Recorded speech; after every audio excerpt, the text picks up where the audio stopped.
There is something really poetic thinking about a unit of neon and how when you do get that piece, you're creating this little artwork or big artwork that is connecting to the grid. And it's like you're one system within an even bigger system where now you're sort of making work that as a circuit is almost in tandem or connected with our electrical grids. And I love to think about neon now as a system within a system. And what are the systems that you can pull out? What are the frameworks that you can draw upon?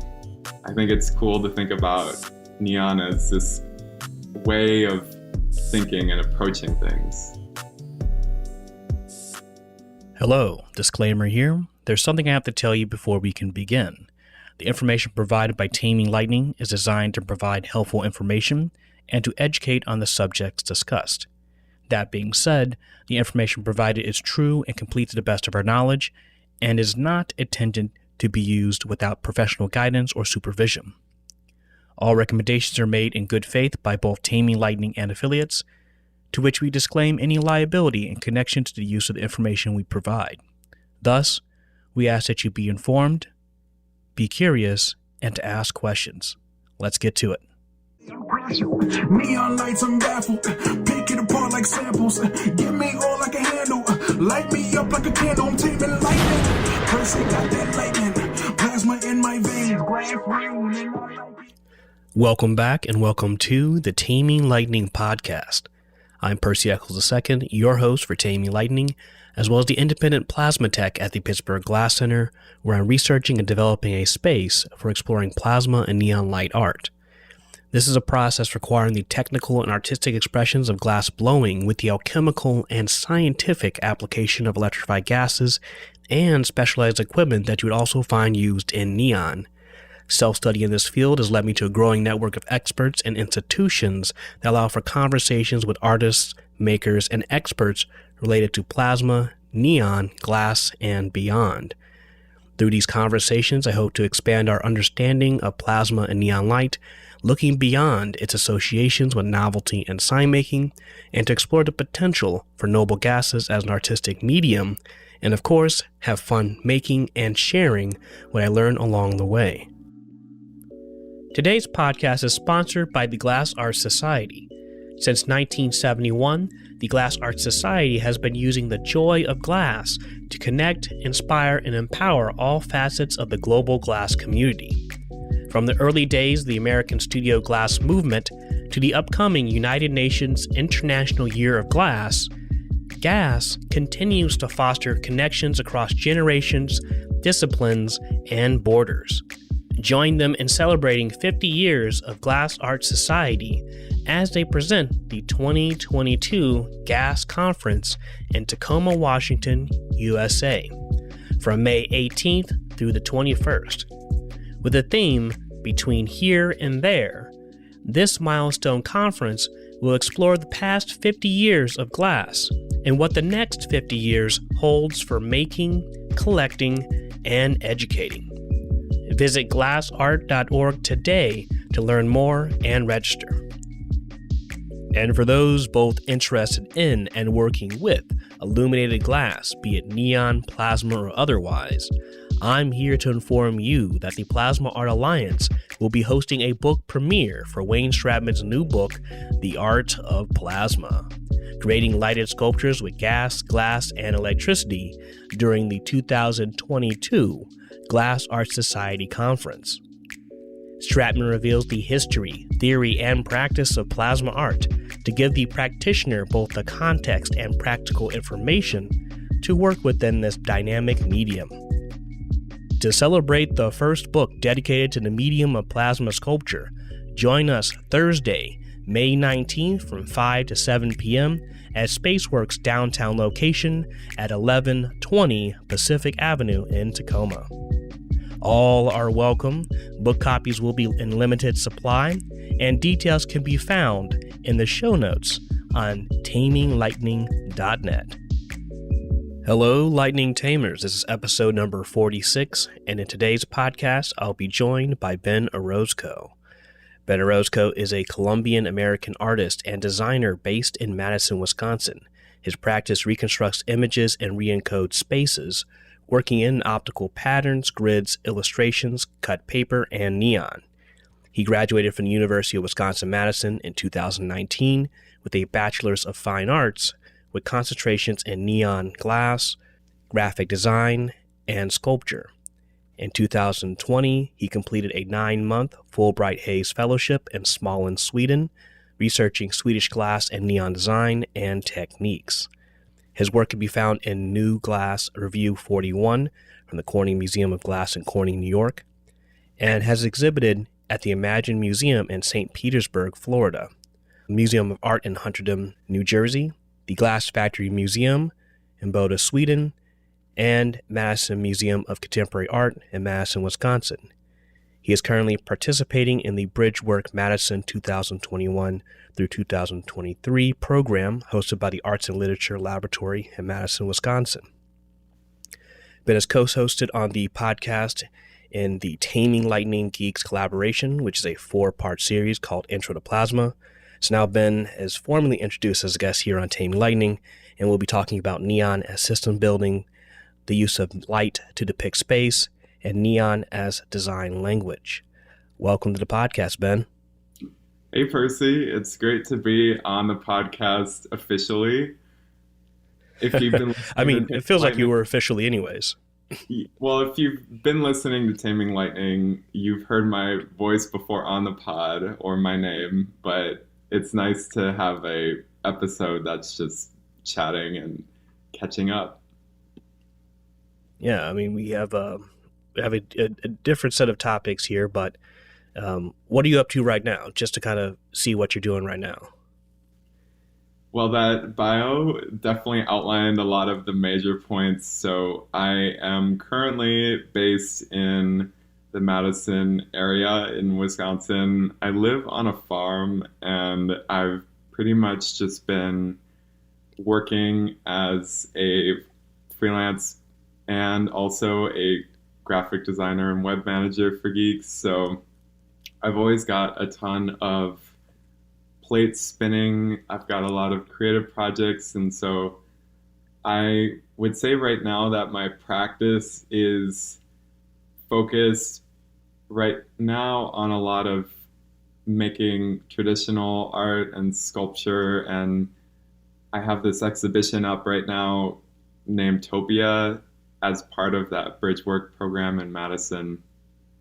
So I'm definitely focusing a little bit more on research and making illustrations and pieces for that exhibition, but the neon aspect of it is still in the back of my head. And I'm really excited to talk about some of these topics around my thinking around neon, as it does influence things that we don't really think of in a neon-like way. Yeah, and you recently, appeared on the podcast Mondo Neon, hosted by Max, and which for our listeners is a great podcast for anyone interested in all things neon, whether it's photography, CGI or 3D modeling, history, conservation, music, etc. But I recall the last thing you wanted to talk about was your overall neon journey. What was it that you wanted to say at the end that you just didn't have time for? Or, how does that lead into our conversation today? Well, one thing that I think is really interesting about neon that I don't hear talked about a lot is just the fact that it is a design process. And when I was initially learning neon at the University of Wisconsin, Madison, I was taking a type design class and thinking about neon already as this whole language of lines and forms and having constraints. And I think it's interesting to focus on the idea of the pattern and the design and all the things that you don't get to see in these videos and content that people are sharing. I think people are so excited about the how Mhm. and maybe not the what and the why when it comes to these processes. Mm. I definitely do have a lot of experiences that up until this point have been really commercial and kind of experimental, including some of the work that we did together in Sweden while I was working on the Fulbright. So I don't exactly remember what I wanted to get into further with the interview with the Mondo Neon podcast, but I think it's great to think about Neon and some of the systems that it provides and some of the frameworks and structures that it can facilitate. Yeah, I mean, it's kind of interesting. You mentioned that most people are interested in the how and the discussion of the what and why, the subject and the reasoning behind it aren't as in the forefront. I think it's almost similar, but maybe a lot less when it comes to plasma. Like, people are interested in how, but we really have a very hard time explaining the how, and therefore it kind of sits in a more mysterious space. And so the why and the what become very very dimmed in the thinking process, because you're trying to figure out the mystery. But I think that kind of helps us jump into the topic of Neon as design, or if you want to talk about Neon as system building first. I mean, it seems like they're quite intertwined as subjects or topics. Mm-hmm. I'll start with the design language, and I think this is a great starting point to reach out and think about more experts and historians when it comes to this whole language, because at least for me, I come at it from a very new perspective. It was really funny for me. One of the things that actually got me into design with Neon, not just design, was seeing these 3D renderings of neon pieces. So not real neon, but seeing works that had been constructed on a computer and realizing, oh wait, this is a whole system of drawing forms that actually translates into a 3D object, but it still retains that sensibility of a drawing. And when I realized that, and also realized that the UW glass program had a neon lab, I realized I could marry this drawing practice with a whole embodied line system.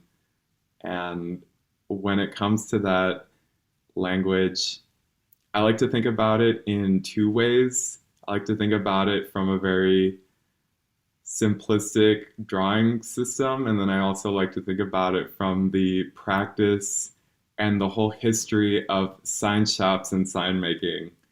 And so I'm thinking about the first bucket of visual compression and simplifying things down. And what I love about working in this process is that it is a design problem. Oftentimes you're having to condense down so many visual ideas into a system of lines or a series of lines, and that's pretty much just like a branding exercise in a way. Or I'll say a logo drawing exercise, although I think logo is very reductive in terms of what it does. But when you have a whole image, or you have a whole idea, having to articulate it down into a series of lines is really fun, because you have to really condense down that idea, and it provides this opportunity to use, I'll say, using glass, since we are shaping and bending with torches, to be a vessel and a funnel, and basically force you to refine down all of these different ideas and all these different things just into 5 units or a certain number of feet of 10 millimeter glass tubing. And I think that was so cool to be able to take this conceptual idea and then marry it with a physical idea of these limitations. And then if I switch that idea into the bucket of the commercial sign bender, I think what I appreciate, and another thing that I studied a little bit when I first got into the process of neon, was looking at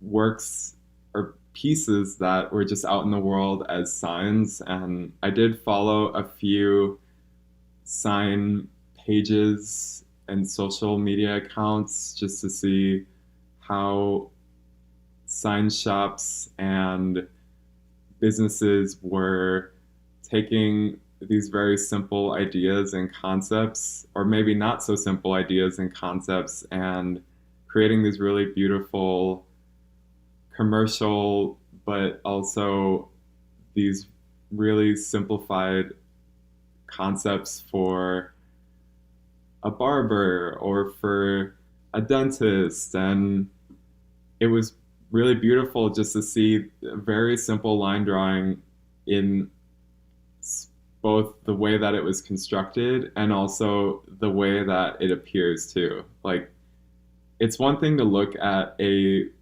simple shape when you're working in neon and to just be like, oh, okay, cool. But then it's another when you realize that you're having to manipulate this line of glass and shape it, and understanding that you want to do that in the fewest amount of moves possible. And so you're going back and forth between this idea of what it visually looks like and how it's constructed. But ultimately, when we're preparing or strategizing, making pieces, we do have to think about what are we trying to visualize and how do we condense it down? Right. It's, my experience with design in general is limited to a few classes, but the way that I continue to use it has been very much similar in the vein of graphic design. So I'm familiar with things like the Bezier tool or the pen tool in Illustrator, allowing you to draw curves and recreate lines or trace objects. And it's very similar, and you mentioned this in the Mondo Neon episode, that this process is very much similar to what you're trying to do in translating a design from one format to another. And you don't want to make a million points as you try to make a curve. You want to make in the least amount of points to make that nice and smooth transition. Right. Similar to if you want to draw a circle, the least amount of times you have to remove your pencil or pen from the paper, the better.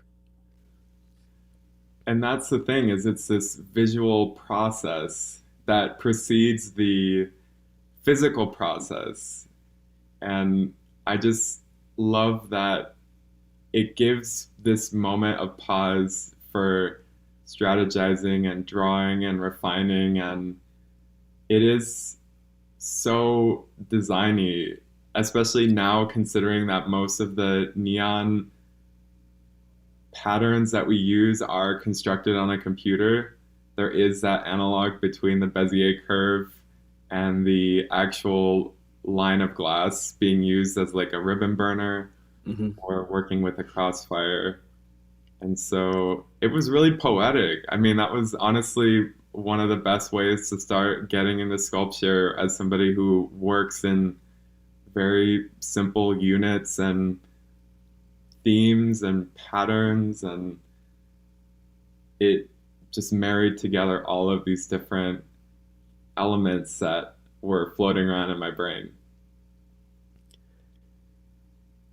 Now, when you're trying to, here's a question. As you kind of, it sounds like you kind of really enjoy the aspect of being able to quantify certain procedures. And we kind of talked about this very briefly before we jumped on this. You mentioned just a process of just navigating a project and how you had to break it down into story points. And I did listen to that podcast episode, and I'm still trying to grasp at what it means, but it seems like you really enjoy being able to somewhat quantify something that seems to be, that is subjective.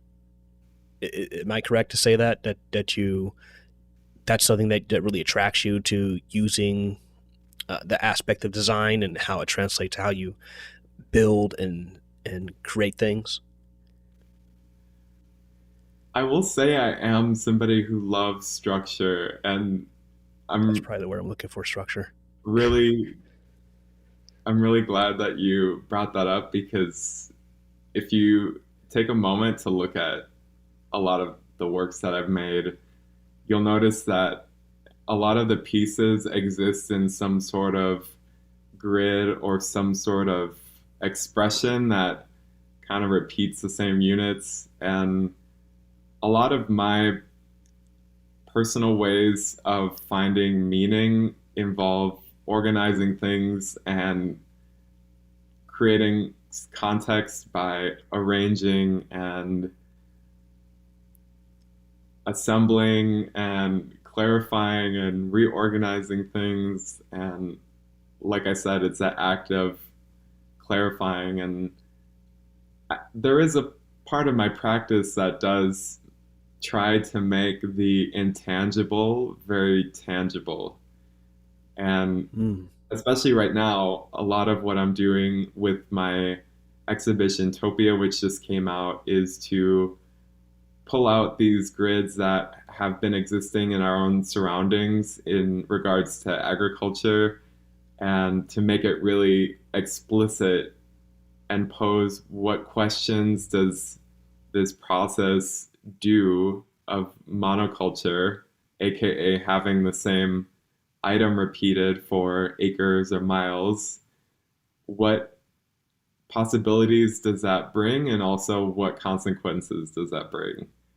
And so when I talk about Neon as a system, I like to think about every process together in some way. And when I'm thinking about any project, I'm always thinking about how it gets organized and broken down. And especially when it comes to Neon, it is so procedural in some ways that if you've been doing this long enough, you understand that shaping the glass in one way will produce a certain effect.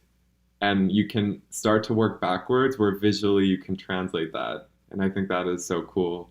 Yeah, and you're right. The word I was looking for was structure more than anything. And whether someone is approaching from a very structured position, or just having these particular procedures in place, I think we all use that in some ways to bring about and construct meaning, and even our own procedures in our artwork. I tend to do a lot of that subjectively, my structure subjectively, and then the image comes based on like my own skill sets or limitations, or I try to push a little bit further into that. When you're working in, is there some ways that you're pushing past your limits sometimes when you're making your work with Neon? That's a good question. I mean, what I've started doing, or what I have been doing, is because the baseline process of Neon can be so flat and so two-dimensional, I have been finding ways to build that out in terms of moving from a flat image into a three-dimensional image, or also trying to construct two-dimensional images that can operate in a three-dimensional way.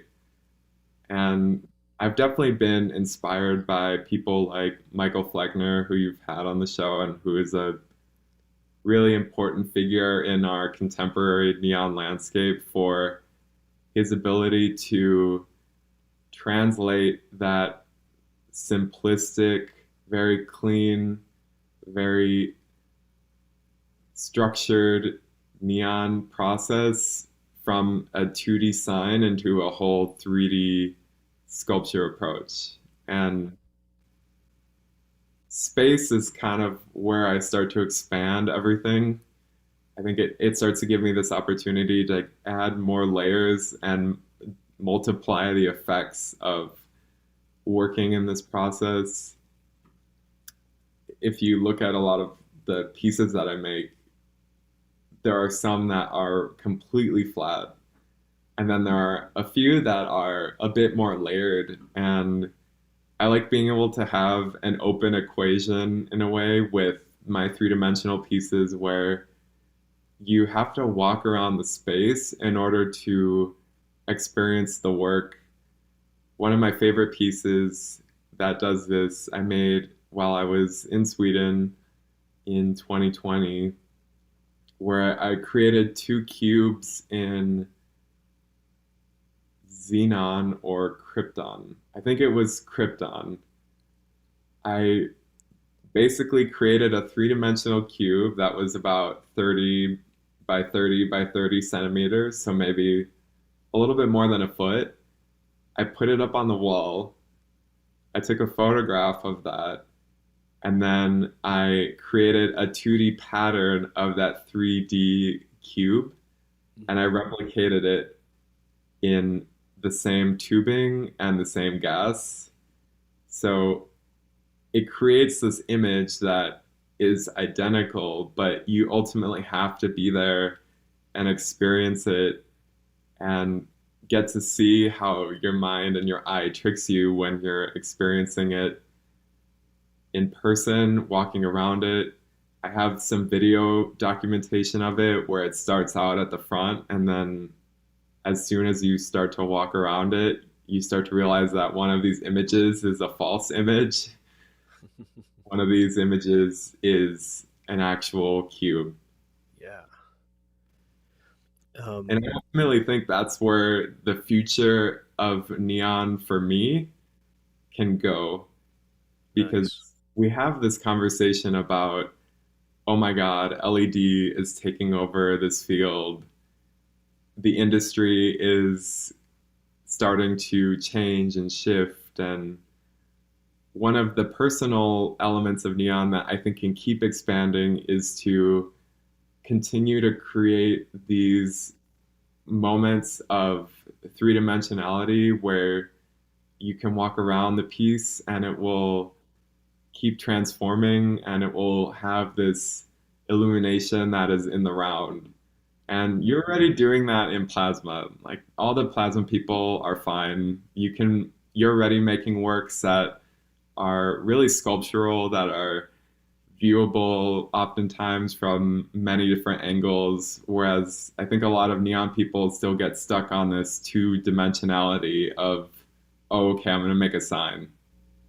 But it definitely doesn't hurt to continue to mention that, because even if the objects made in plasma are three-dimensional, there still needs to be the mindset of having it viewed in 3 dimensions. There's a difference between making a 3-dimensional object and making an object in 3 dimensions that is viewable in 3 dimensions. So it's still definitely an important point to bring forward. Right. Since we're kind of jumping into the space, using space or depicting space using, neon or light, are there some influences on your works? Are there any artists that kind of influence the way that you kind of influence or inspire this approach? Definitely. The first one I'll start with is the California Light and Space movement. So you're getting artists like James Turrell who are utilizing these really simple elements and starting to build them out in a way that elevates light or these really intangible things. So that's one data point. Another that I've kept working on and revising is actually a lot of visual psychology research and a lot of optical art. The line can be utilized in this really beautiful way as a form of optical calibration. I remember when I got my glasses at an optometrist, there was this line pattern that was utilized to calibrate the sharpness of the lenses that I was wearing. And so now I've been starting to think about both light in a spatial way, but also the ways that line can be our primary way of processing information and how it can trick us. And one of my favorite books on this is by Margaret Livingstone. It's a book called Vision and Art, The Biology of Seeing. And it's really interesting to me because it basically breaks down from the point of view of a neurobiologist how our eyes have this function to take in and understand contrast in terms of a line, and how our brains utilize that in our visual processing as one of the first steps when we're making sense of the world around us. And so I to check that out. It's a really fun book because I think, like I said before, with neon, it's so easy to get excited about bending and processing and making something really cool. But I am now just thinking about how, let's say when you're looking at light or you're photographing light, oftentimes in neon, this is not really the case in plasma, the light that you're seeing is usually very evenly illuminated. And if it's especially a bright light, it pretty much just casts this perfectly bright image that doesn't always have a lot of dimensionality to it. And right. It's one thing that I also think about is how when we're looking at something really bright, we're basically creating a little photograph in the back of our eyeballs. And although we do have stereo vision where we're looking out of two eyeballs at the same time, the image that we're taking in from the world is just like a flat image. And when you're working with light, it creates this opportunity to draw these images of light that operate more as a drawing in the back of our heads than sometimes as an actual object, which this is sounding a little heady as I'm talking about it, but I think it's interesting to me just in terms of this optical object and this optical phenomena. Today's podcast is sponsored by Fluxion Induction Heat by Garrett Churchill. Fluxion is a small, family-run company out of San Diego, California. They specialize in induction heating solutions for annealing brass and all manner of brazing, soldering, and heat treating.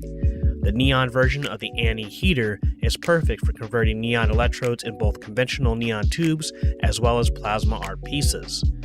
For more information, please email Garrett Churchill at sales@fluxion.com or give them a call at 858-699-6096 or visit our website at fluxion.com. That's FLUXEON.com. Yeah, so that's something, when you mentioned that, it seemed to go over, but like, I remember early on, just like video games, early 3D video games, I would have trouble. Let's talk about like the arcade driving game. I'm pretty sure people played like the arcade driving game, and how it seems super flat because it's really just trying to depict 3 dimensions in the driving track, like early Super Mario Kart. And I always had problems with gauging distance in the game through that. And it's very different than how space is represented now with current graphics on a flat screen. Mhm. It's a bit easier to keep track of that. But then if you take about, if anyone's ever done VR, I'm fooled. My equilibrium is actually fooled by interacting with a three-dimensional space.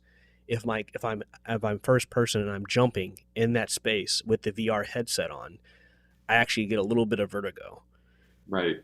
And it's something that they mention in general with the product, that you might want to be aware that you might get a little motion sickness, but I'm particularly sensitive to it in ways I've never experienced before.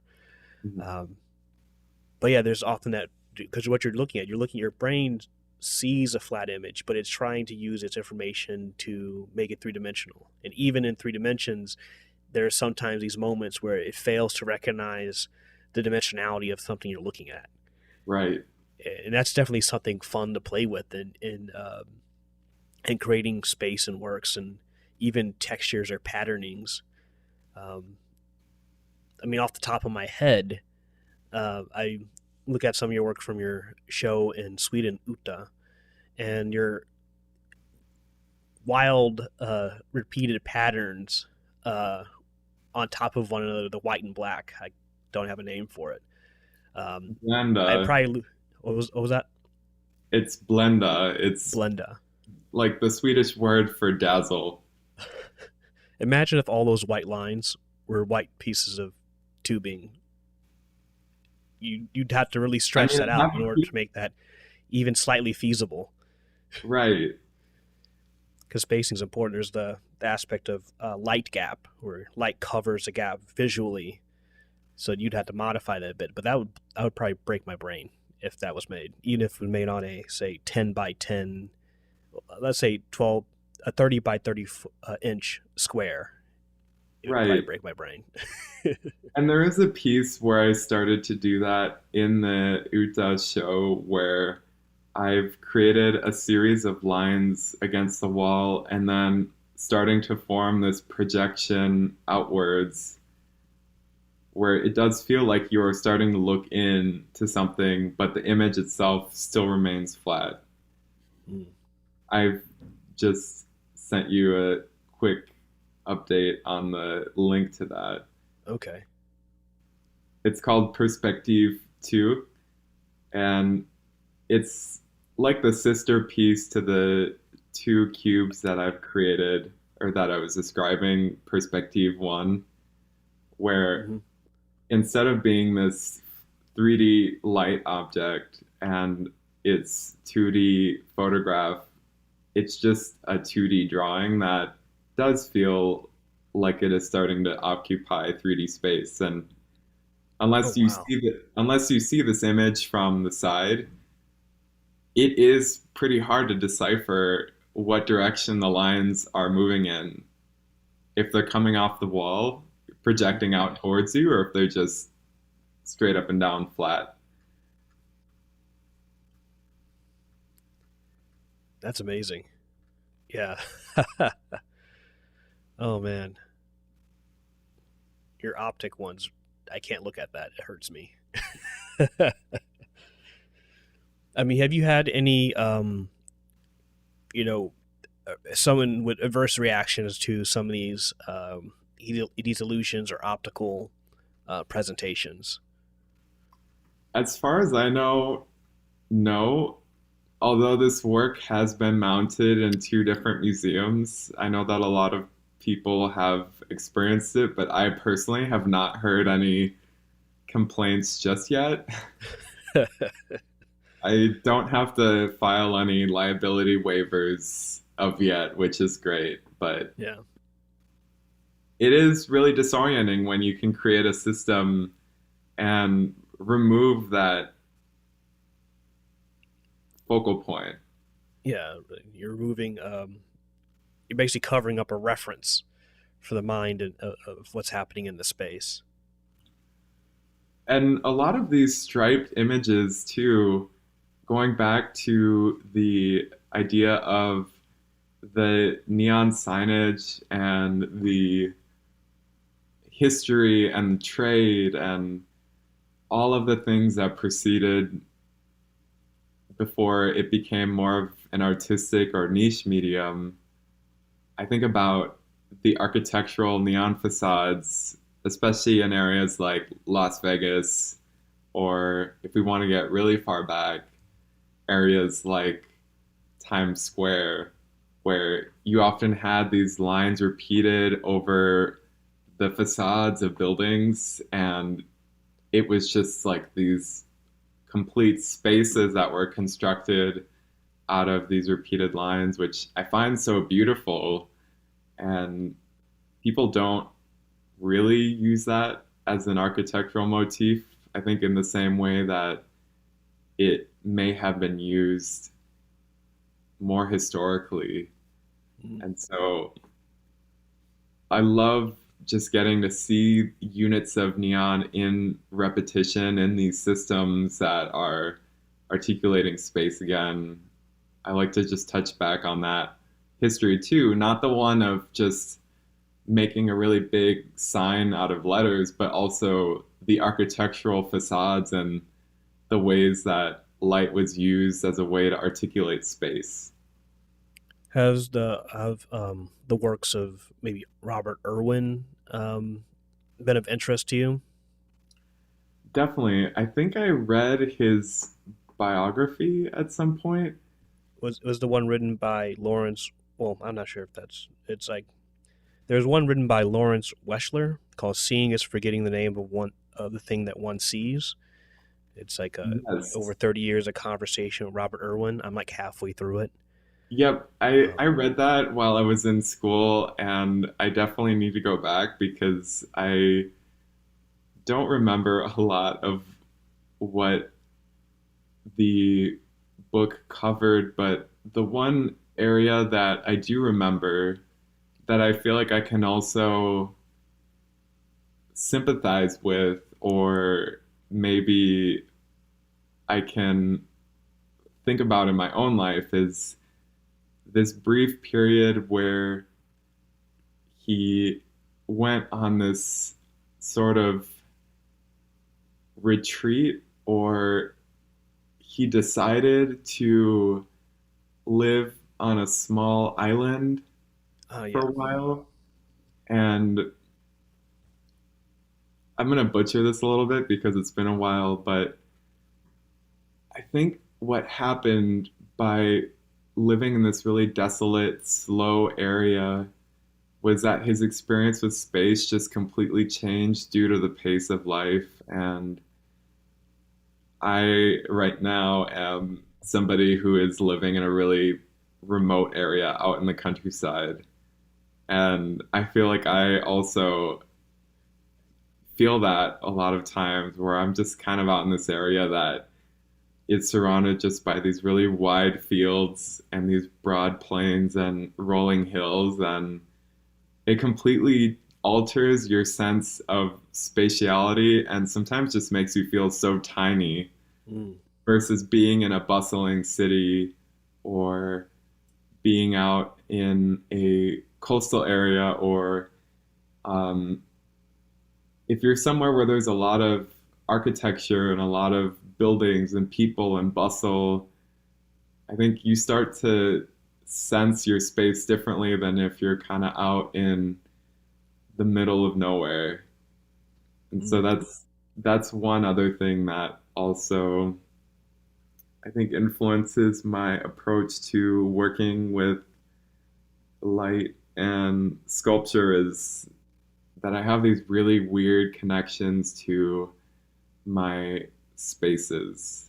Like that's pretty much every body of work that I've made since I've started has touched on some sort of encounter or feeling that I've had in a certain space. And the most current exhibition definitely touches on that in a more literal way, where I am using the spaces of fields and reinterpreting them through grids and patterns. But when it comes back to that neon, I am surrounded by lines that are drawn in the ground that are huge. And so that pretty much just affected how I created sculptures in neon for a few years.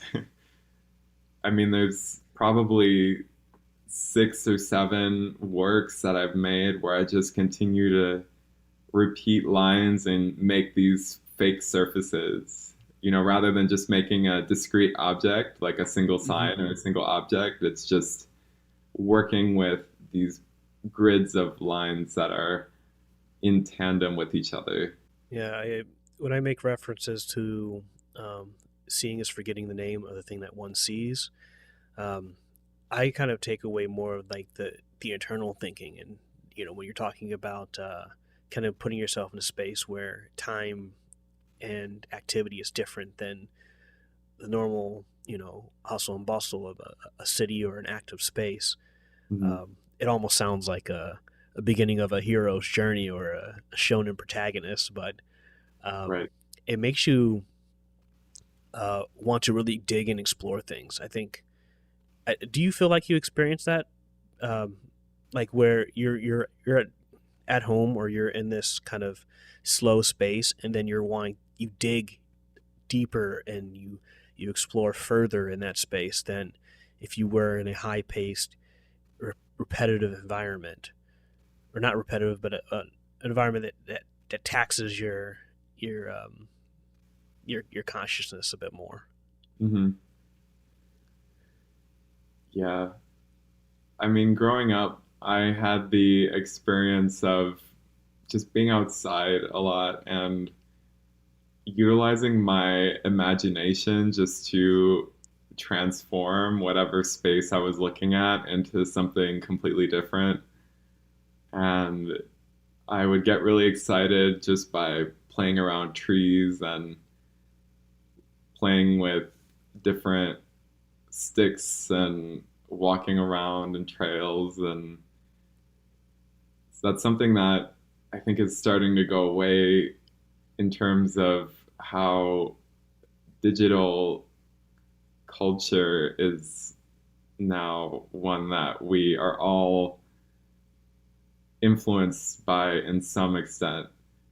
And I think that's the other thing that I do, is that I think about that really unbridled, or sort of that really pure experience of being out in a regular space and just taking it in. And then I also think about being used to existing in these virtual spaces.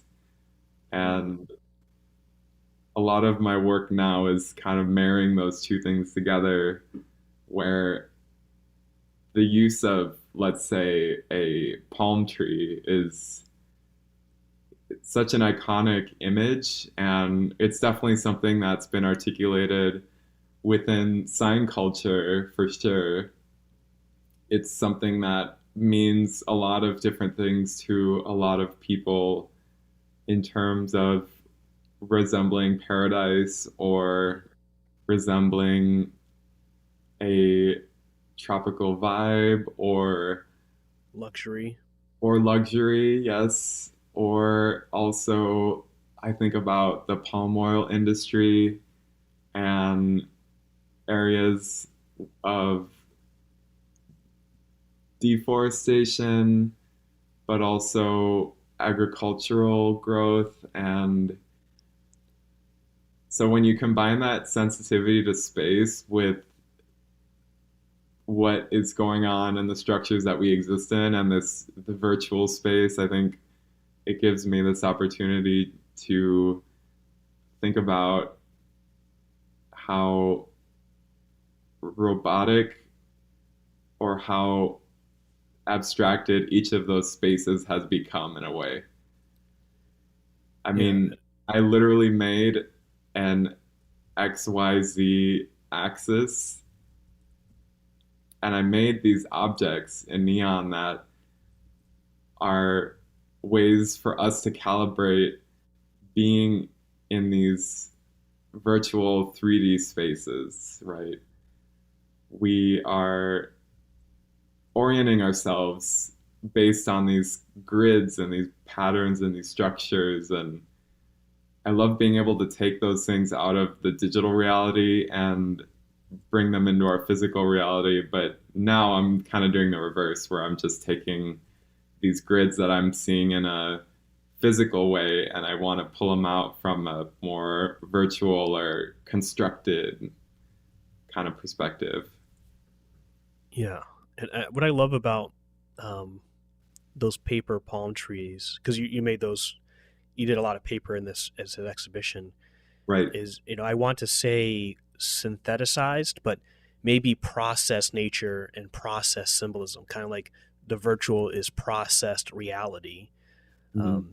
And I'm reading this, and I can definitely be wrong, but I'm there's definitely some other layer or level that people don't know, but you're expressing right now, is this balancing of being interacting with the world and also being in the digital and virtual spaces.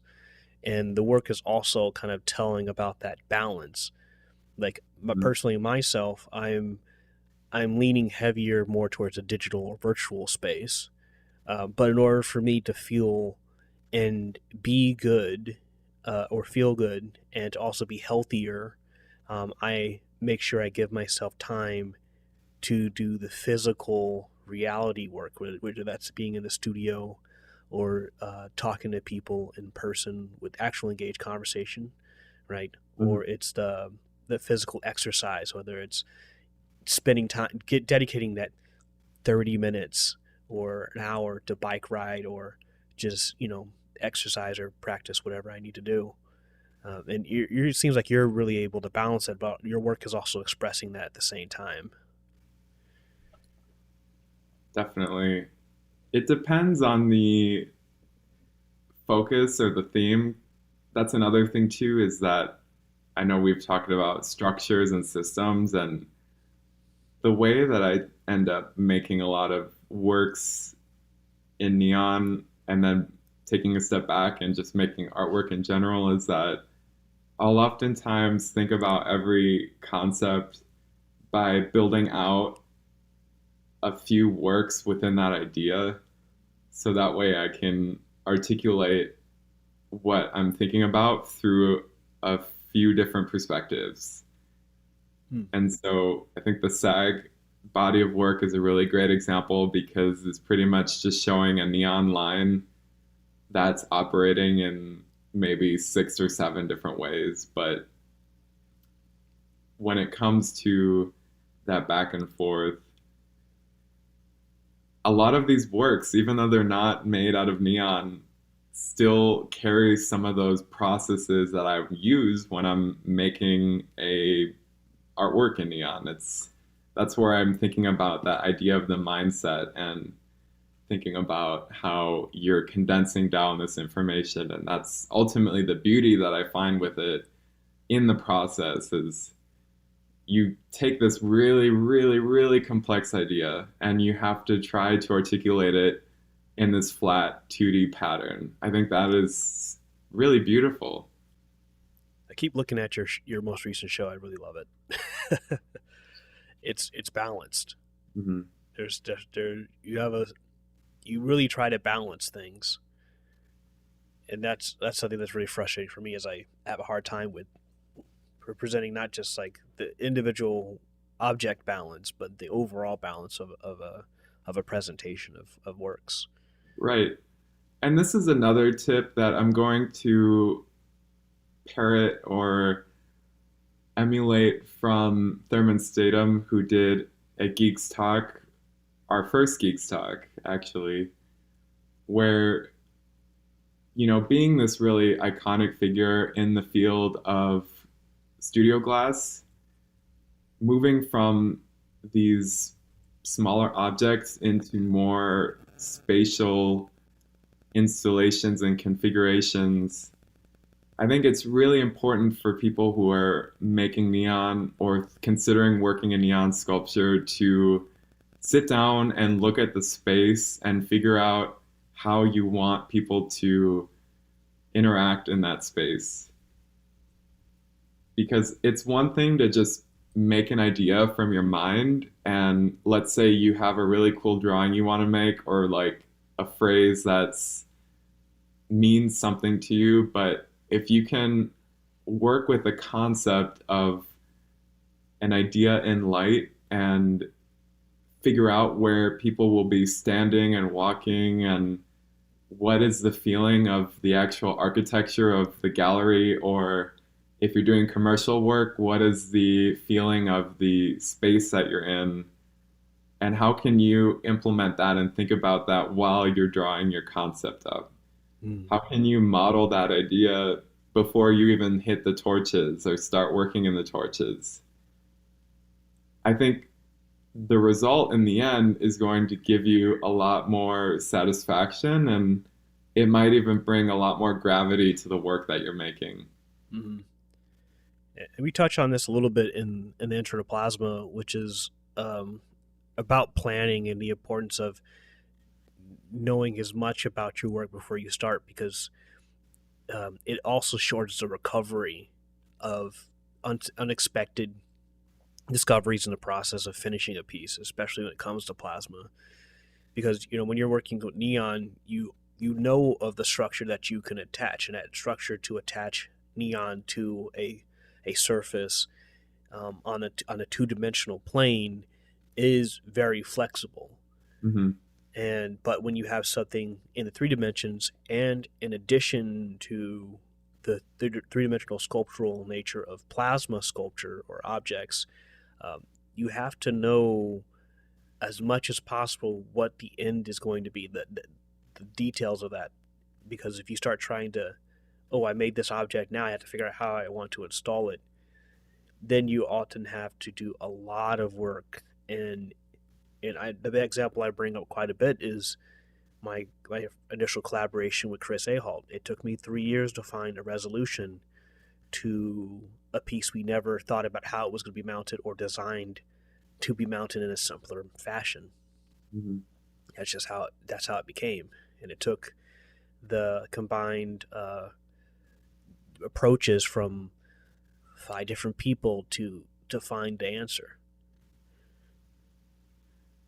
I mean, now, especially knowing the capability of how far you can push a neon sculpture, I always recommend for people to think about their idea and flesh it out before you get started, because ultimately it's going to give you such a helpful framework when you're working in the process to either pivot and reconsider things, or allow you to make pieces that are really complex, but because you've been able to work through all of the steps in the planning process and the design process, you can pull it off with a lot less resources used, or maybe you don't have to work as much in the repair department, or especially if you're somebody who doesn't have access. I mean, this is so important right now if we're thinking about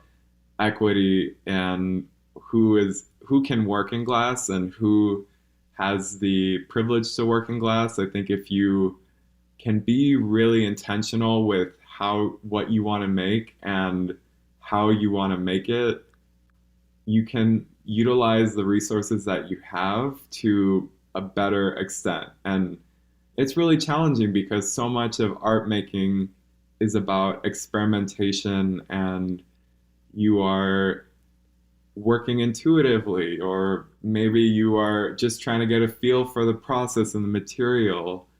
But neon is an industrial process, and it's a whole industry, and a lot of the techniques that we utilize now have been around for over 100 years, and there's certain things that need to be done in a certain way in order to achieve an illuminated unit, right? There's only so many ways that you can cut corners or kind of make things up as you go along, but ultimately, I think why so many pieces that, let's say, are fabricated for artists by shops, why why they perform really well is because you're taking this really interesting idea and you're channeling it through this very clean and tight process. And that's definitely one of my favorite types of neon, is oftentimes work that is produced at that industrial level, where it has that level of authentic, I'm going to say authentic technique.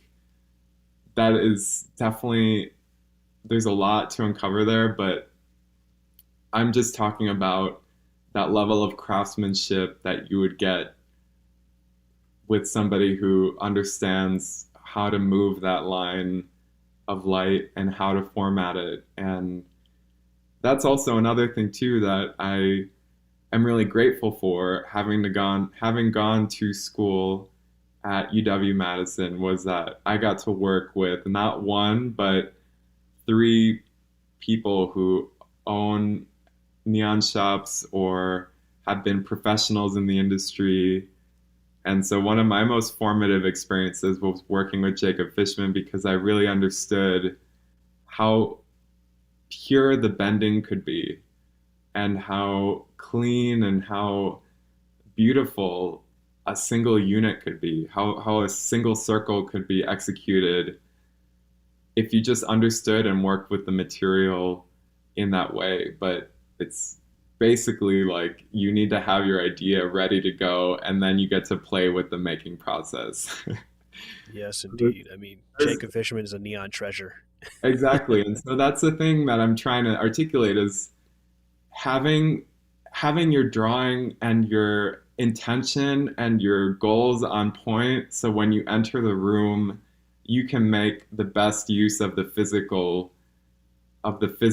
making process as well.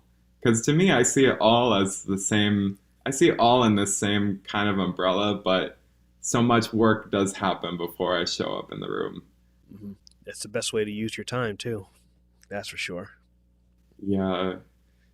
And so one of my hopes is that there are more spaces and opportunities, of course, for people to obviously play around with the material and try it out, but especially to, if there's a way for people to cultivate their understanding of how to draw and design and think about form in terms of neon. Because I think that's the other thing too, that so many people who are recent beginners can get caught up in, is that we're so focused on getting the equipment that we need or getting the access that we need, that we just want to get our hands in the fires and we want to get our hands in the torches. But we have to remember, it's you need to have that output too. You need to figure out, what are you going to make with these tools? What is your message going to be? Definitely. Is there anything else that you want to talk about regarding systems building with neon? Well, there's the whole beauty of the actual process, which I won't go into since we've covered it to some extent in our Intro to Plasma series, but I'll just say that there is something really poetic about thinking about a unit of neon and how, when you do get that piece created, you have a circuit and a series. So you have electricity moving from one end to the other, working from the transformer to the GTO and the wires, and then to the piece, and then coming back. But it's also, from a conceptual level, really cool just to think about the fact that you're creating this little artwork that, or big artwork that is connecting to the grid, and it's like you're one system within an even bigger system, where now you're sort of making work that as a circuit is almost in tandem or connected with our electrical grids. And I start to get very galaxy brain at this point, but I love to think about Neon now as a system within a system. And what are the systems that you can pull out? What are the frameworks that you can draw upon? I think it's cool to think about Neon as this way of thinking and approaching things. Yeah. It's the breadth of all things, the Mhm. overlap between different processes and systems and ideas. Is there something that's coming up that you like to let people know about? Well, I'll be promoting the exhibition more on my social media, which you can find at Bexoro, Bexoro, as well as some more programming with GEEX, which I'm always looking forward to. I think that's about it for now. Yeah. It's hard to project too far. Oh, okay. Yeah. So I'll Um, definitely be having another exhibition in the Wisconsin area as part of my bridge work cohort in Oshkosh, Wisconsin. But aside from that, just keep an eye out. You can check me out and find more of my work online and on the internet. Yeah, and we'll have links in the show notes, which, when I say the show notes, I mean that is on the Taming Lightning blog, because I can put so much more information there and share so much more images of the guests and things that we talked about in the podcast. Mhm. Thank you, Ben, for jumping on here with me again. This has really been an awesome conversation. It seems like you have so much to say, as well as share with our audience. And every time, just for our audience here, I contact Ben a lot, Correct. whether it's about, breaking down, cost or project bases or, just about anything, because he has a lot of talents and skills he's developed, and definitely someone as a point of contact for just working through a problem. Ben's been really great. Oh, thanks, Percy. I mean, I'll say I've definitely been inspired by you just in terms of how open and honest and transparent you are about learning in Plasma and trying to share your knowledge. So I know I've been supporting through the Patreon and helping answer some of your questions and helping facilitate the Intro to Plasma series with GEEX. But it's really cool to see what you've been building. And oh my God, you said episode 47? Episode 46. 46, okay. Yeah, so you're going to be hitting 50 episodes soon, which is no small feat. Well, it's been quite a journey, so I'm enjoying these productions. All right, until next time. Thank you for listening to the Taming Lightning podcast. Music credits to the following artists in order of appearance: Retro, produced by One; Taming Lightning, by Trav B. Ryan; Good to Go, produced by One; and Walking, by Roz Hop. I hope you enjoyed the podcast. Thank you, Ben, for your time and conversation. It's true, I frequent Ben in order to work through things both related to and divergent from Neon. His work with geeks and nonprofits enhanced my perspectives and insight when working on my own mission, and have been the help I needed to level up my studio, as well as my podcast production through the Intro to Plasma series. I found the subject of systems building to be just as an important tool for artists and neon benders to be just as applicable beyond the focus of this podcast.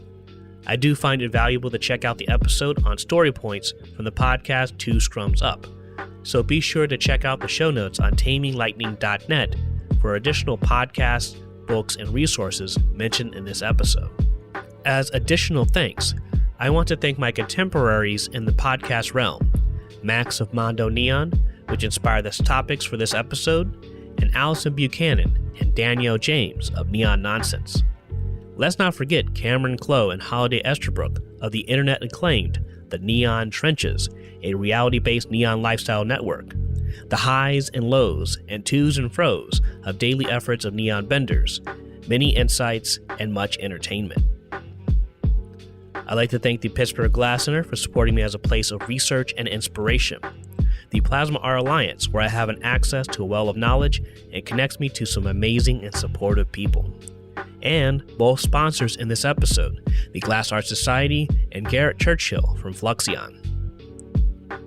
If you'd like to support Taming Lightning, subscribe on the newsletter on www.taminglightning.net or follow on Instagram at Taming Lightning. Other options for support are one-time donations through Ko-fi, spelled ko-fi.com/Taming Lightning. Or you may join me on Patreon for additional perks and benefits.